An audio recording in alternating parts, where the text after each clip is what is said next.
going to talk to you about childhood obesity today, more specifically about the parental role in childhood obesity. If you want your child to be obese, give him fast food as often as possible, use food as a reward or a bribe, let him drink as much soda and eat as much processed food as he wants, let him watch as much TV as he desires, and make his health his problem and not yours. As a parent, I am fully aware of just how important a child's health is. I personally am always on a quest to make sure that my children are healthy in every way, and that includes instilling lifelong habits that will benefit them throughout their entire life. Parents are the biggest influence on their children and are also fully responsible for their child's well-being.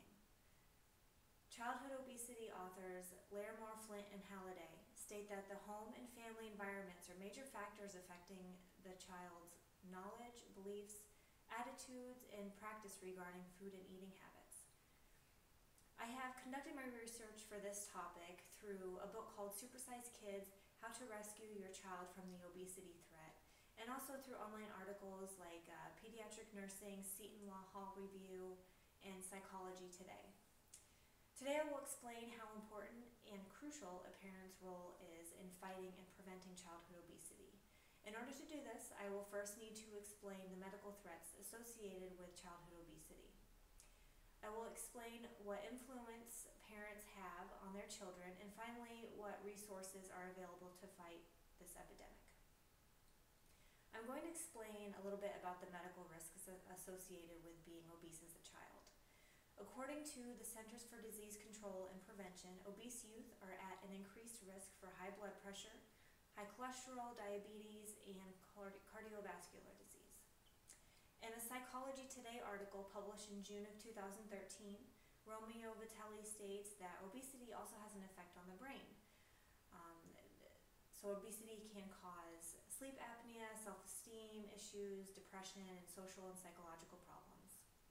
All of these health risks suggest a short lifespan for obese and overweight children who turn into obese adults.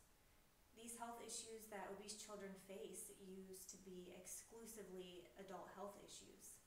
Obese children's bodies are aging more rapidly due to their excessive weight.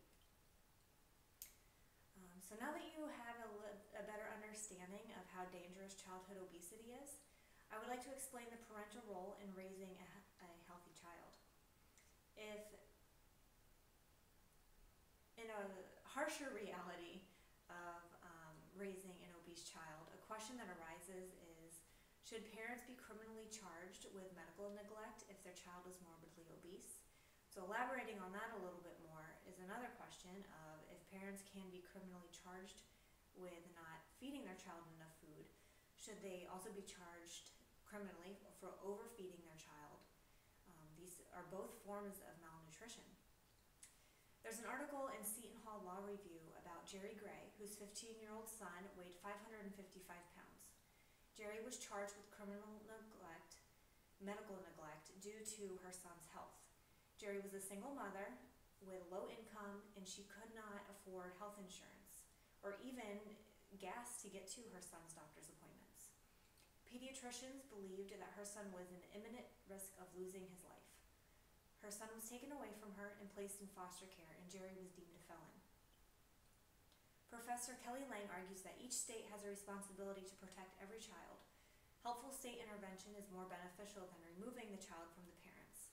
If there really is true neglect occurring, then of course the state should most definitely intervene by removing the child from his parents. The state can help parents get the appropriate health education and provide the right tools to help with the child's health. Removing a child from innocuous parents will only prove to be ineffective and is also a violation of parental rights.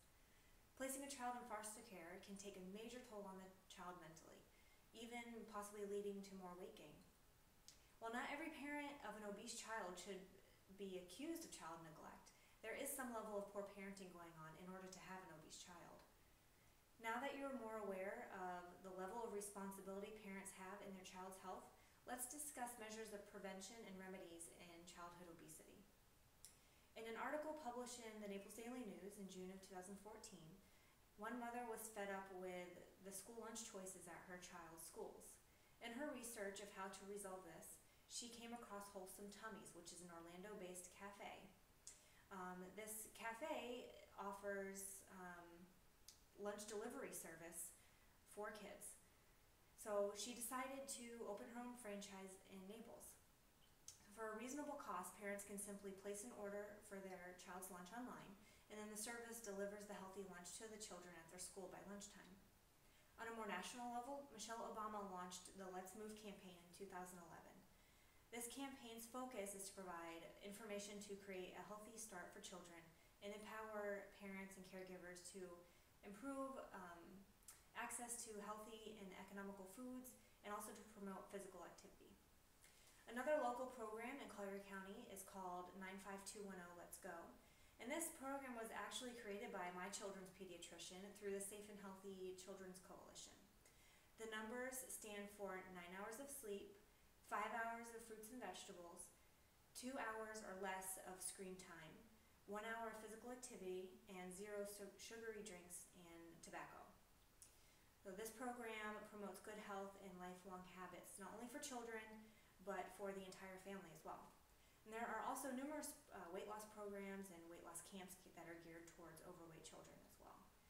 So parents should encourage healthy eating habits, physical activity, and limit the amount of screen time their children are exposed to. So as I conclude, please review this infographic as it explains that 1 in 3 children are obese. It also lists the risk factors involved of being an obese child, and also provides some basic prevention measures that parents can take.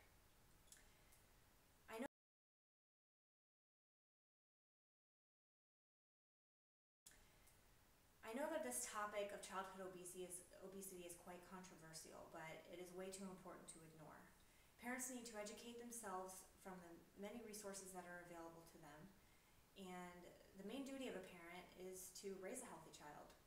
Most parents have good intentions to do what is best for their children, but sometimes their good intentions collapse when the child resists. It may be challenging at times, but a child's health is always worth it.